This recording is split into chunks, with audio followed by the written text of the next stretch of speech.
All right, actually, before you do that. All right, welcome back to Social Networks and Health. We're going to just have a quick discussion of ego networks. Again, this is supposed to be a Q&A session, so I would, again, prefer to just open it up and have people say it. I briefly touched on this a minute ago, but I think I'll just, and I don't have the slides ready for this, so I'm just going to just say it. That's supposed to try to unbury them from the last presentation. But when we refer to ego network analysis, there's a couple of different things we mean. The first thing, the fundamental thing that all ego network analysis has in common is that you start with a focal individual. And that focal individual is usually also the respondent.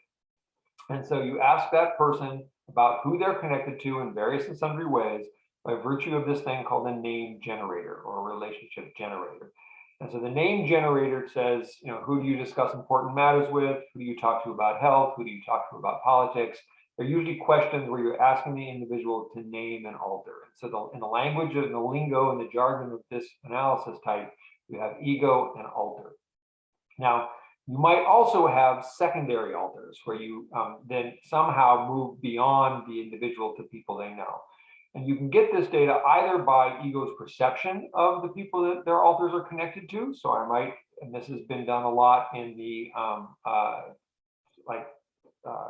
drug sharing and needle exchange kind of networks, where you ask people, who do you share with? And you ask them, do you think that your friend has other dealers or other people that they share with, and who are they? And so you can get ego's perception of alters and alters. Now, as you imagine, the further you go down that chain, the worse the data gets. Alternatively, you can literally go out and snowball out to those people. So if I ask you about your alters, I can then ask you the contact information of those alters, interview them, and then build up a chain from that. That, of course, is more expensive, but it's a way, again, to build it. The first thing is that you always start with an ego. It's usually a one-step ego network. It's possible to go further. And the main sort of backbone of the data collection process is the name generator question. Once you have a name generator, the second kind of question is called a name interpreter question. And a name interpreter says, for each person that the respondent has named, tell me something about them. So if I'm telling you who my friends are or who I share drugs with, then I'll say, all right, how long have you known this person? Are they white? Are they black? Are they, male? Are they female? Like, tell me about them. And so for each person, you go through a list of things that help where ego is describing the alter. And so that's what's known as a name interpreter question. And that's usually where, as a health researcher, you're going to ask questions specifically about the health stuff that you care about. So, for example, you might ask, does this person smoke? Have you talked to this person about suicide? Like, what have you? So whatever your question might be, you embed that in these name interpreter questions. Finally, there's a series of questions that you can ask, which are called variously matrix questions or relationship enumeration questions, where you ask for each pair of people, each pair of alters, how likely is it that they share something or that they interact. And this is what allows you to get structure out of an ego network. And so if you don't ask these questions, you always have a star-shaped network. You have ego and their people, and those people are some kind of context. And that context, can really be rich from a health or homophily standpoint, but you don't know anything about how interconnected they are. If you want to understand how interconnected they are, you have to ask people about that. And again, usually you're asking a single informant, the respondent, to tell you how likely it is that alter 1 and alter 2 know each other, hang out together, this kind of thing. And sometimes they can know that information, and sometimes they can't, right? And so the accuracy is up for grabs, but that's the process. The thing about ego network named these relationship generators is that you have to recognize that whereas the number of, from a survey time standpoint, the amount of time that it takes to ask a name interpreter question is linear with the number of people. If I ask 10 people and for 10 alters and I have 2 questions on each, that's just 20 questions. If I asked for 5 people, it would have been 10 questions. It's very easy. If you do a relationship enumeration, you have the n squared number of questions divided by 2 pairs to ask for. So I have to ask for Joe and Amy, Joe and Mary, Joe and Gabe, right? So I go through all 3 of those. And then I do that for all possible pairs. And so the number of questions you have to ask explodes quickly. And so this is a great way to fool your collaborators when you're doing a survey, Because you can say, no, really, I just have 3 questions. I have a name generator, name interpreter, and a matrix question. And they go, oh, great, throw that on there. There'd be no other problem at all. And then it ends up being 120 questions. So, so you need to really be aware, right, that these things explode in time, and you want to make sure that you plan for that. And there are 2 types of planning for that. One is you have to make sure you have the survey time, right? Survey time is the most expensive commodity in social research. So if you're going to do this, you need to commit to it ahead of time, and it's going to be expensive to do that part of the question.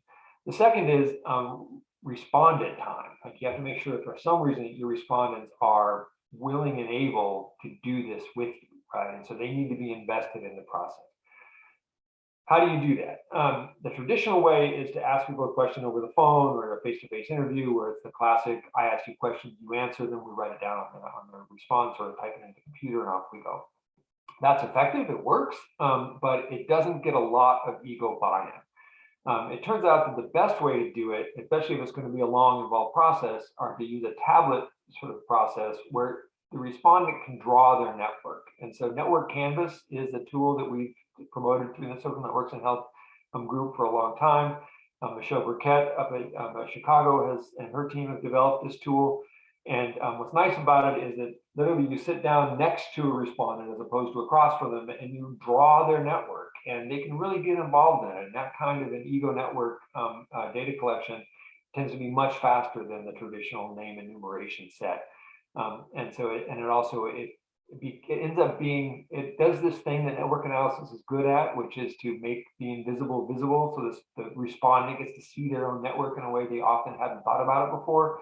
And that encourages them to like think about it more deeply, and that gives them buy-in to the survey. And so if you want them to sit with you for an hour and talk about their networks, that kind of a process tends to be much more engaging and much more productive than just simply asking a list of questions.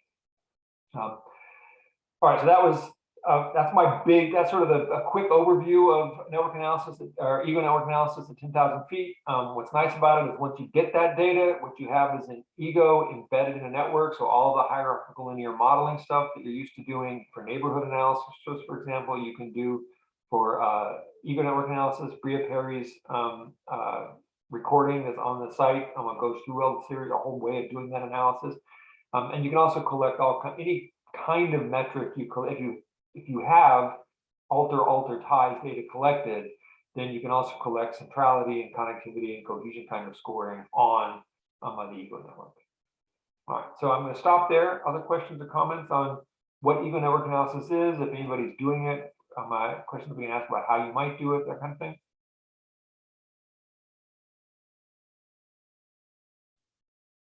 Jim? Yeah. I'm curious. I'm going to be doing an ego network data collection, and with respect, and I don't have specific funding to get the alters. However, I will effectively end up with with a lot of them will inherently be included. And I was wondering if you can leverage, I don't even know if this makes sense, but if you can leverage sort of a subset of alters, if you kind of have a sense of that, if you have a sense that you have a subset of alters, can that be leveraged to be informative as if you had gotten all of them, or does that just not work? No, I mean, yeah, that's one of the beauties of a lot of the modeling work that's occurred lately, is if you know something about who's connected to each other from the multiple interviews. So make sure I'm understanding, your different egos are likely to have named the same alters in this kind of study that you have, right? Yeah, no, that kind of data would allow you to then, essentially what you have is a partially observed global network. Exactly. So from that, you build in, the way you do it from a data structure standpoint is you have a matrix of known ones, known zeros, and unknowns. And you can then simulate the unknowns from that and generate effectively a pretty good guess of the global network from your ego network. So that's a perfect way to do it. Now, the other thing you can do, the hard part there is how you ask the question. So if you ask a question about the alters, do you ask about them in identifiable ways? So as Joe Smith, or do you ask about them as just Joe S? And so how likely is it that the people that you think overlap actually overlap? And one way to, so this is just a general point, If you have a situation like this where alters are likely to be multiply named, but you don't want to ask actual information about their identifiable names, if you ask enough in a name interpreter, you can usually pretty easily match them. So you can turn something which is known as deductive disclosure, which is a an IRB issue often, into a feature as opposed to a bug by recognizing that that same inferentially identifiable information allows you to match alters even without explicit names. Great. Yeah.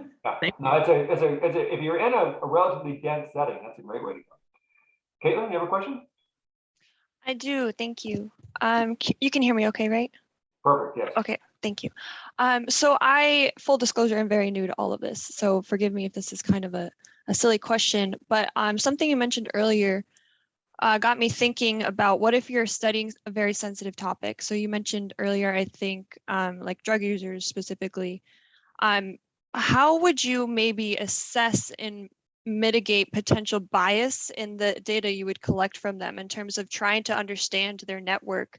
Do you think they're going to actually share with you their surroundings, and maybe how we can, if there's an objective way to kind of assess that? Maybe this is outside of the scope of this particular topic, but I would love to hear your thoughts on that. No, that's a great question. So I think that when you're asking people sensitive questions, the key element is to make sure that you have trust and buy-in with your audience, right? So you can't expect people to tell, some, person flying in out of nowhere something that they don't have any reason to suspect that you're going to treat them with respect.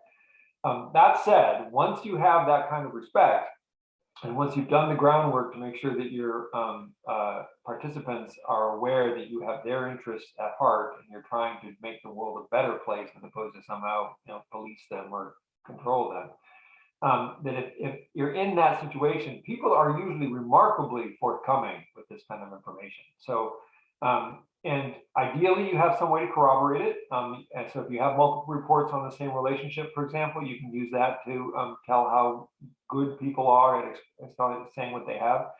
Jimmy Adams and I and Martina Morris did a paper years ago looking at sexual interactions with commercial sex workers, which you would imagine would be about as sensitive as it gets.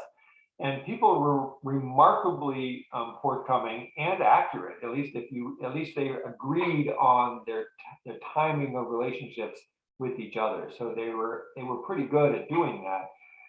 And so we suspect that in many cases people are pretty good at that. Now, there are of course biases in all of the reporting information we have. So when you ask people, sort of like who do you discuss important matters with, there's biases that have to do with what those important matters are, recency of who they talk to, like all kinds of things make it somewhat biased in terms of what you're unlikely to get is an actual random sample of the people someone has talked to about anything that's important in the last 5 months. So it's really important to do some good pre-testing, and ideally you have the time to do pre-testing of your questionnaire, and if not the same population, a very similar population, and a lot of debriefing. So you can say, all right, when you answered that question, what did you mean? Like, who were you thinking about?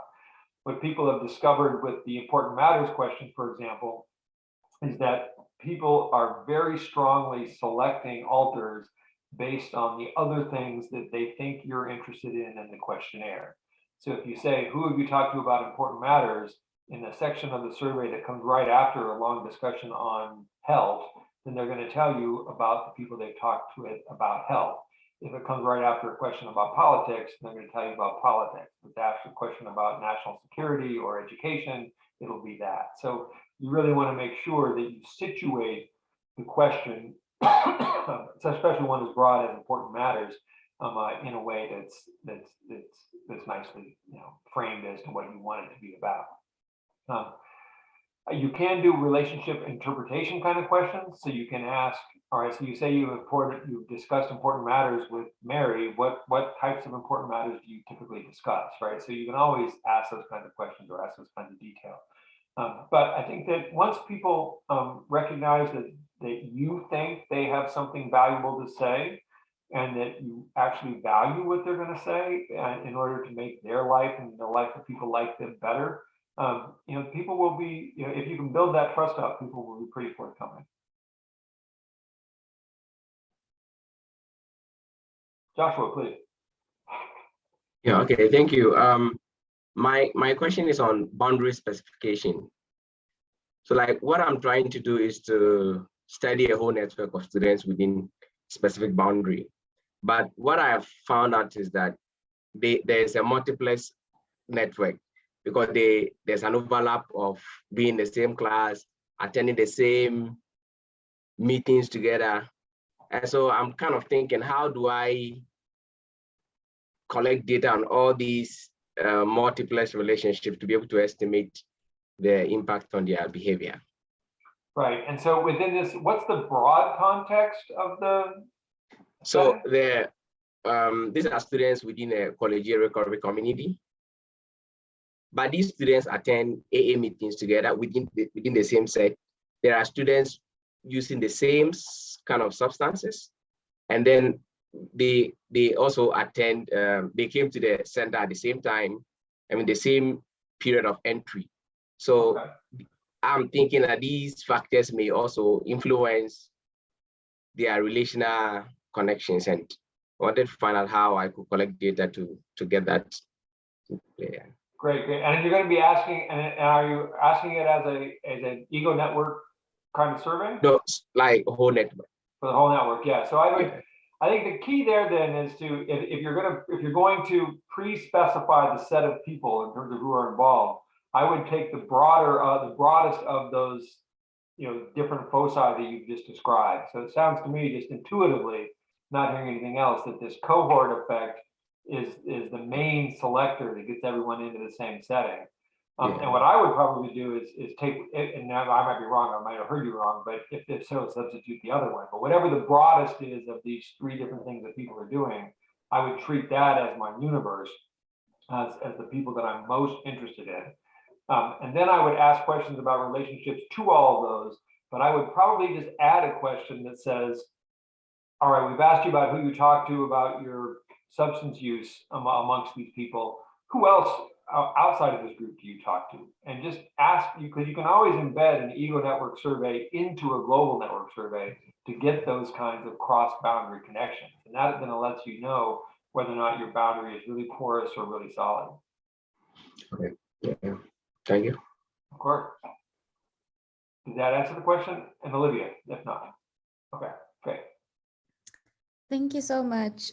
So my question is around, we're currently doing an ego network, and we have some data where we ask the question around who do you do favors for? The question is around favors, basically. And so one person may name the other person as, that they do favors for them, but that person might not say that they receive favors from the other. And now we're trying to distinguish, which response do we take is the accurate one for us to define, okay, there's an exchange of favors within this relationship. Yeah, so this kind of asymmetry on a what we would assume to be a symmetric relation happens all the time. So if you look at adolescents, for example, and you say, who's your friend, they'll also often say the person, it's often less than 30% of those ties are reciprocated, even though friendship is something we think is a reciprocal relationship. So sharing favors or otherwise getting at, like lending money or something like this will have this same kind of effect. The question, so you're not alone, it's not a problem with your data, it's a common feature to lots of this kind of data. And so the question then is, which one do you take? I think it kind of depends on your context. So if, how to say this? So there's lots of reasons why a seemingly symmetric relation wouldn't be reciprocated. So one of them might be that they ran out of nominations. So if it's the case that I've received favors from a dozen people, but I can only name 5 of them, the person that named me just isn't in my list. And so that's probably so if your research instrument has some kind of a cap on it, that's a common way it necessitates asymmetry because people can't reciprocate enough. Otherwise, there's often, if you often subtly exclude things in ways you might not appreciate in the way you ask the question. So, for example, people often ask questions like in the last 6 months, but then the survey takes long to do, and people's 6 months don't actually overlap perfectly. So when that happens, it's perfectly plausible that I nominated you. I did a video for you 6 months ago, and 7 months later, we asked the question, and you just don't have it there anymore. So that's also a potential. So for all of these kinds of reasons, my instinct is usually to treat these kinds of relationships that as if they are symmetric. And so I tend to bias the either as opposed to the both condition in terms of doing this. And now other people will make, in other kinds of contexts, will make other kinds of choices. But that tends to give you the broadest social network, and particularly when your research design is limiting the number of people you can name. That ends up, I think, usually being of the trading of errors that you're going to make. That tends to be, I think, the least effective or the least damaging. Now, if it's the case that the kind of thing that you're trying to look at flowing through the network is deeply dependent on trust, then you might want to compare the results you get with one versus the other, or treat it as values. So you can imagine that the relationship I'm going to take as either a symmetric or an asymmetric relation and treat it as if, but the symmetric one I'm going to count double the non-symmetric one, right? Because I've seen it from both sides. And so there are ways to build in that uncertainty into the value of the relationship in that case. Okay. All right. Thank you so much. Thank you. Jimmy, you've done a lot of these kind of things. Do you have a thought on that? I think you hit most of what I would have said. Hongji, am I pronouncing that correctly? Yeah. Hi, James. Nice to see you again. My question is related to the multi-level modeling. So multi-level modeling is frequently used in egocentric network data. There is an assumption that is, we treat each ego network as a cluster. The clusters should be independent from each other. Right. In social network study, this assumption is highly violated. Well, I mean, it depends. So oftentimes when you do an ego network survey, each ego network is in fact independent of each other. Now, if your ego networks heavily overlap, then that's where you might get a violation. So which of these contexts are you referring to? Well, I mean, the information collected from ego networks are highly correlated. So just to be clear, right? So the way you typically do it, is you'll take a respondent, people they've named, and so that collection is treated as a unit. So you ask how the individual is, that you have a respondent nested inside their ego network. And so that feature then creates a random intercept at minimum, and usually a modeled randomness of some sort. But at minimum, a random intercept for each of those individuals, and you clustered within the network. So that's captured the interdependence amongst the ego network by virtue of doing that way. Now, if those ego networks all heavily overlap, and so if it's something like the GSS, then we have one ego network in Chicago, another in LA, like they don't overlap. So that's perfectly fine. The people internal to the network have highly correlated answers, but that's supposed to be the case. That's what the HLM is correcting for. Now, if there are two ways that can be violated, one would be if you in fact do an ego network survey inside a highly clustered setting in the way that Chris was talking about a minute ago, in which case then you have an overlap. What you really have is an incompletely observed global network. And you can use an ego network design to study that. You might also throw in a network autocorrelation term to correct for the overlap amongst the ego networks. Right. Those get to be a bit tricky to estimate, like they might not converge onto, right? So you might have to play carefully to figure out how to get that to work, but that's possible. The other way that it can go a little hairy is if instead of doing ego nested inside of an ego network context, which is the cleanest way to do it, you do some kind of a dyad model inside of an ego network. And then you have a series of dyads where it's the similarity of ego to each of the authors named nested inside the network. And there the issue is there's going to be different levels of connections across the dyads other than just through ego, depending on how they connect to each other. So those kinds of people do those kinds of, especially if they want to do some kind of a relational activity model, like who do you share, what predicts sharing drugs with this alter as opposed to that alter, like that kind of a feature is in a network. And so there you have to be a little more careful about how you specify the nested structure of the network. But in general, most people just do it and sort of cross their fingers and hope for the best because it gets to be so the pain in the ass to do. But in that case, you're right. There are features that make it less there. Now, if you were lucky and you were able to collect alter information, you can do an internal through the ego network, autocorrelation measure. But that again gets to, you start to run out of degrees of freedom in a hurry with that kind of model. Clear. Thank you. Yeah. Now I'm a fan of doing, and you'll see some of these later in the next few days. A lot of these assumptions that get violated are based on they're not. If you go back to your original sort of problems that come out of non-independence, it's often the case that pure autocorrelation, for example, doesn't bias your results. It just makes your standard errors wrong. So your coefficients are correct, but your standard errors are inaccurate. So find a different way to test significance. That's what permutations are for, tests are for. And so you can use all kinds of other non-parametric methods to get at significance testing. And if you're getting the same, corroborating results using a different method, then that's probably the best way to go. Thank you. Great. Absolutely.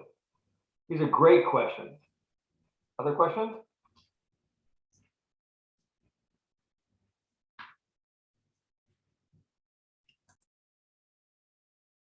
Now, if we were doing this in real time, we would have like substance workshops set up together, and maybe people time after the workshop and at lunch and what have you to discuss your projects. So some of you are about 10 very brave people have signed up for the Network Design Lab, and so hopefully we'll get to hear some of these projects in more detail then. But if you have a project and you would like to get some feedback like this for what you're working on, by all means, just send us an email and we'll hook you up with someone to talk about your project. That's kind of what we're here for. So we want to make sure that we get your questions answered. So, Hongji, is that a second question or the same question from before?